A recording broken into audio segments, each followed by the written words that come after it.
जय हिंद। देखिए, लगभग 45 साल बाद भारत के कोई प्रधानमंत्री यूरोप का देश पोलैंड की यात्रा की है। तो चलिए इस वीडियो में हम समझते हैं कि भारत एवं पोलैंड का रिश्ता क्या है। आप देखेंगे कि भारत एवं पोलैंड का रिश्ता गजब है। लोग समझिए इतिहास में यह घटना एवं क्रियाकलापों को दिखाकर ऐसे भारत एवं पोलैंड के रिश्ता को साबित करना चाहते हैं, लेकिन वास्तव में कितना सच्चाई इसको तो जानेंगे। लेकिन साथ में वहाँ के एक बूढ़ महाराज है, इनकी क्या रेलिटी है, इसको भी साथ में जानेंगे। तो देखिए, बात हो रही है यूरोप का एक देश है पोलैंड की। वहां पर सबसे पहले जो यात्रा की थी भारत के प्रधानमंत्री, जो कि भारतीय जनता पार्टी के थे, मोरारजी देसाई। इनके द्वारा 1979 में यहाँ पर यात्रा किया गया था। उस समय समझिए उतनी अच्छी बात नहीं बनती, लेकिन फिर भी ये यात्रा किए थे। लेकिन अब 45 साल बाद, लगभग 45 साल बाद 2024 में भारत के प्रधानमंत्री श्री नरेंद्र मोदी वहां पर गए और वहां पर इनका समझिए भव्य आगमन हुआ। आप देख सकते हैं, आप देखिए किस तरह से इनका जब ये हेलीकॉप्टर से उतरे तो इनको सुरक्षा बल, पोलैंड के सुरक्षा बलों द्वारा इनका स्वागत किया गया और वहां पर बड़े अधिकारी भी इनको ले गए। देखिए, सबसे पहले आप इस वीडियो को देखिए।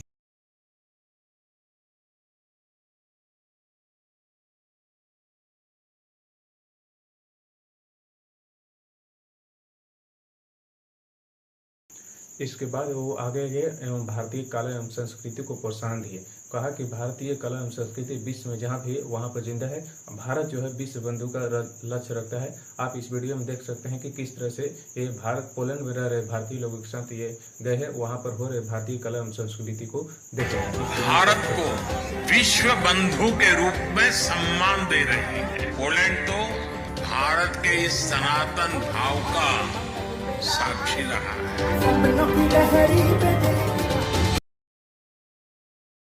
अब प्रधानमंत्री मोदी अपने पूरी भाषण दे चुके थे और वहां पर रह रहे हिंदुओं को भी संबोधित कर चुके थे।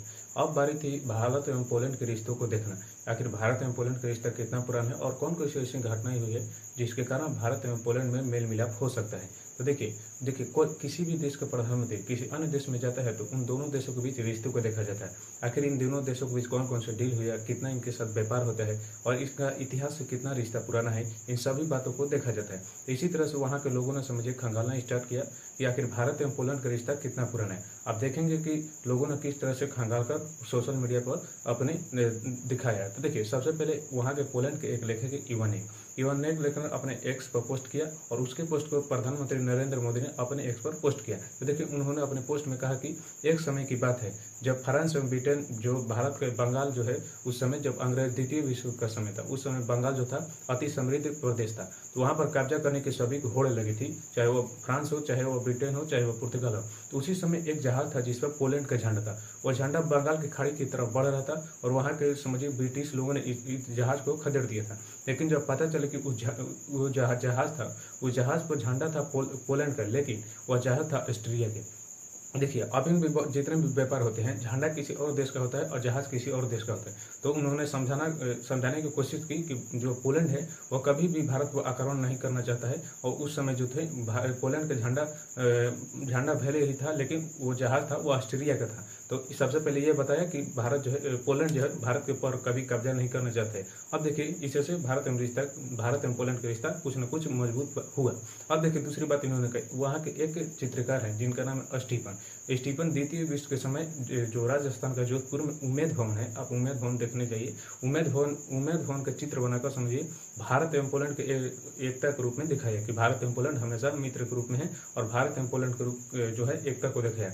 अब देखिए, तीसरी बात है, और लोगों ने खंगालना स्टार्ट किया कि और कुछ ऐसा मिल जाए जिसके कारण हम ये इस पर रखें और भारत एवं पोलैंड के रिश्तों को मजबूत किए। तो देखिए, एक पुलिस कहे तो पोलैंड के लोगों को पुलिस कहा जाता है। एक पुलिस यहूदी थे जो कि पोलैंड में रहने वाले यहूदी को पुलिस यहूदी थे। उन्होंने भारत आई तो वहाँ के एक ऋषि थे रमण महर्षि और जय कृष्ण मूर्ति, इन दोनों से मिले। हम हिंदू धर्म के बारे में इनसे सुने। जब ये हिंदू धर्म के बारे में सुनी तो इनसे इतना प्रभावित समझिए ये अपना धर्म छोड़कर हिंदू धर्म को अपना ली। अब हिंदू धर्म के अपना ली। अब इसके बाद जो है गांधी जी के जो आंदोलन कर रहे थे, उस आंदोलन में ये कूद पड़ी और गांधी जो भारत के आज़ादी में यह लड़ना स्टार्ट दी। तो लोगों ने इस तरह से घटनाएं दिखा रहे थे कि पोलैंड जो है भारत को हमेशा हितैषी रहा है और भारत के साथ मिलजुल कर आगे काम भी करना चाहता है। इतना ही लोग इतना भी नहीं रुके। और देखिए, एक हैदराबाद में एक कंपनी है जिसका नाम है केवी। अब देखिए के और बी जो है अक्षर जो है इसका नाम जो है इसी पोलैंड के एक व्यक्ति उनके नाम पर पड़ा है और ये स्टेशनरी कंपनी है। इन्होंने कहा कि देखिए पोलैंड भारत में जो कंपनी है वो केवी के नाम पर भी चल रहा है। तो इस तरह से लोगों ने दिखा रहे थे तमाम तरह से बातें।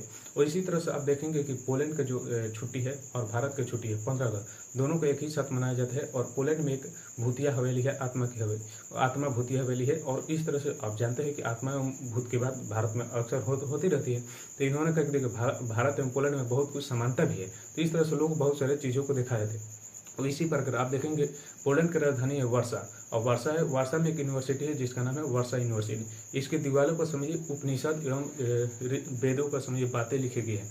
लोगों ने कहा कि देखिए भारत जिस तरह से उपनिषद एवं वेदों का अनुसरण करता है, उसी प्रकार भी जो पोलैंड है, पोलैंड में भी वेदों उपनिषद के कुछ इस पर लिखे गए हैं। और पोलैंड भी जो है भारत हमेशा मानवता की बात करता है, हिंसा की बात नहीं करते हैं और मानव कल्याण के लिए हमेशा आगे रहते हैं।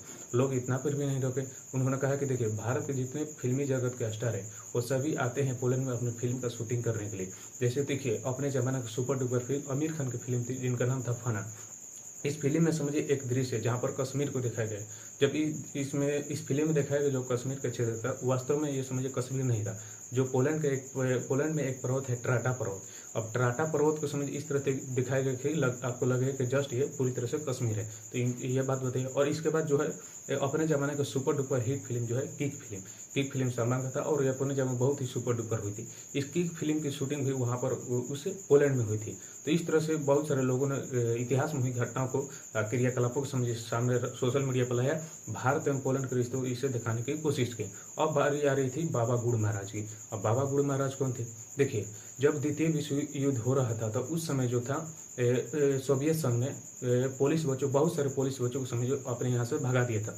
अब इनको शरण लेने के लिए किसी भी समय यूरोप का कोई भी समझिए देश जो है वह अच्छा क्षेत्र नहीं था, क्योंकि उस सभी क्षेत्र में समझिए वार जोन बना हुआ था। वहाँ पर हमेशा लड़ाई होती रहती थी। इन्होंने एक भारत में आए और भारत के कोल्हापुर एवं जामनगर में रुके।